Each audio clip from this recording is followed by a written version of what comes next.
go back about a decade, and Audi's audacity was on full display. Its first supercar, the R8, had just recently debuted. The R10 V12 diesel race car took the checkered flag at the 24 Hours of Le Mans. The A8 LW12 galvanized Audi's place among full-size luxury sedans, and in Europe, Audi introduced a hedonistic version of its Q7 SUV. Powered by a snarling, turbodiesel 6.0-litre V12 with 500 horsepower and 738 lb-ft of torque, the Q7 V12 TDI was a little heavyweight at more than 5,700 pounds and was offered only to its European customers for the equivalent of about $185,000, making it the most expensive Audi of its day.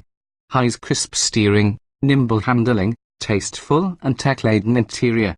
Low's laggy throttle response, long stopping distances, disappointing fuel economy. Since then, Audi's grandiosity has receded somewhat from the high watermark. The brand has pulled out of endurance racing. The R8 may be superer than ever, but 12-cylinder full-size luxury sedans like the A8 W12 are an endangered species. The Q7 V12 TDI's successor, the SQ7 TDI, has lost 4 cylinders and a chunk of torque, and it's half the price. And here we are in a version of the Q7 that the market hadn't considered or wanted back in 2008, powered by an engine with an eighth of that mighty diesel's displacement and cylinder count, the Q7 2.0 Quattro.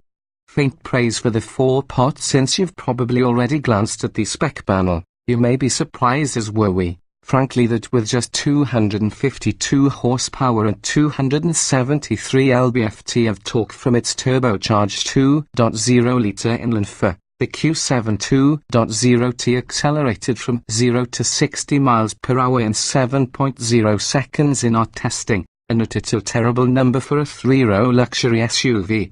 This could never have been possible without the extensive use of aluminium in the second-generation Q7's slightly downsized body and redesigned suspension, resulting in the loss of hundreds of pounds compared with its predecessor.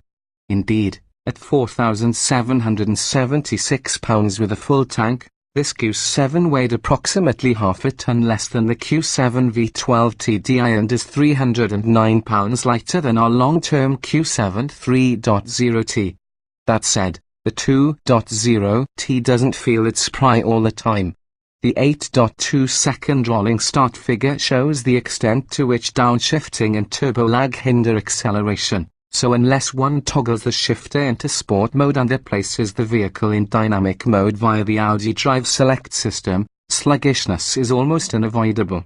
We found ourselves pushing the pedal to the floor often, not only due to the small engine but also because we found the throttle calibration to be lacking in responsiveness, which didn't help our fuel economy. Over the course of its stay, the 2.0T averaged 18 miles per gallon, 4 miles per gallon less than the EPA's 22 miles per gallon combined rating and just one better than we've seen in similar driving in the Q7 3.0T.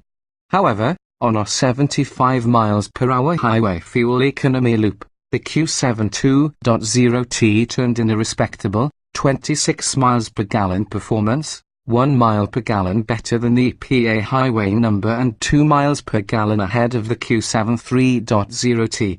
At least the 8-speed automatic transmission shifts quickly and crisply, particularly in sport mode or when shifting manually with the shift lever or the steering wheel pedals. And all through the rev range, the 4-cylinder spins with a sinewy smoothness commensurate with its luxurious host vehicle.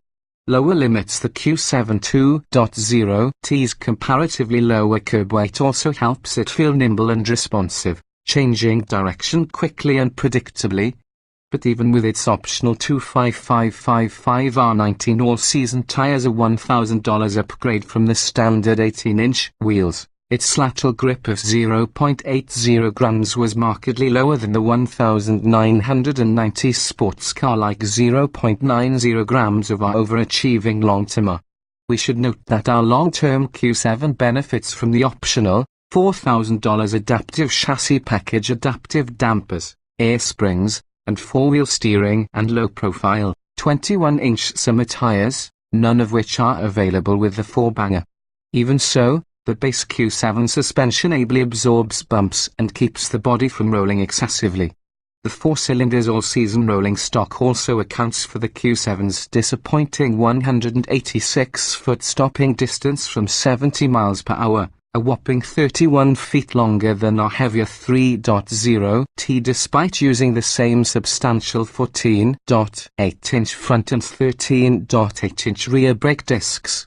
The Q7 2.0T's optional 20-inch wheels and 2.8545 series all-season run-flat tires might represent a worthwhile expenditure, especially considering that they only cost another $800 more than the 19s on this vehicle.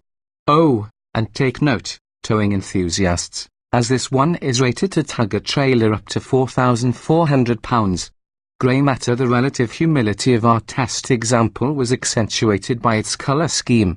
Painted floret silver, a $575 option, this model's exterior was downright boring, and nowhere near as cool as our graphite grey long-term Q7 3.0Ts, with its titanium black optic package and aforementioned 21-inch wheels.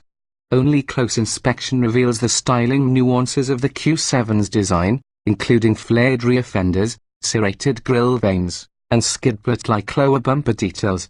Helping somewhat were full headlights and taillights that are part of the $2,000 Vision package, which also includes a top-view camera system and Audi's nifty 12.3-inch virtual cockpit digital instrument cluster.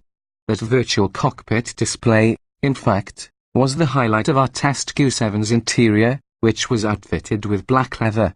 While we've sampled several other 2017 Q7s with more stylish color schemes, this one's blackness was downright gloomy, its stark grey oak wood inlays barely noticeable anywhere except for the center console. The memory card with our interior images became corrupted, so the photos in our gallery show a brown interior from a different Q7 2.0T. We think it looks far less dire.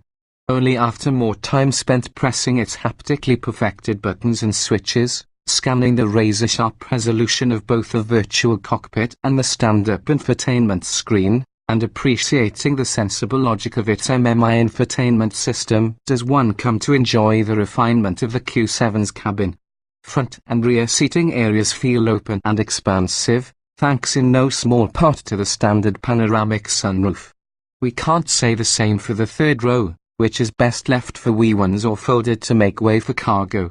Sensible price. At least our test Q7's price didn't climb into the stratosphere from its $49,950 starting point. Even with the options already mentioned, the $4,000 Premium Plus package including proximity entry and push-button starting, MMI navigation plus with MMI touch, smartphone integration, blind spot monitoring and rear cross-traffic alert, a power-adjustable steering column, LED interior lighting, and more, the $500 cold weather package, heated steering wheel and rear seats, and the $350 rear side airbags, our test car was comfortably under $60,000, totaling out to $58,375. This experience with the 2.0T didn't necessarily burnish our enthusiasm for the Q7, but it remains our favorite mid-sized luxury SUV. Neither did it diminish our anticipation for some of the more exciting Q7 variants that Audi has planned in the future, including an electric Q7 and even a possible RS Q7. However, we would advocate for upgrading to the $6,500 pricier 3.0T and, barring that, at least getting an interesting color.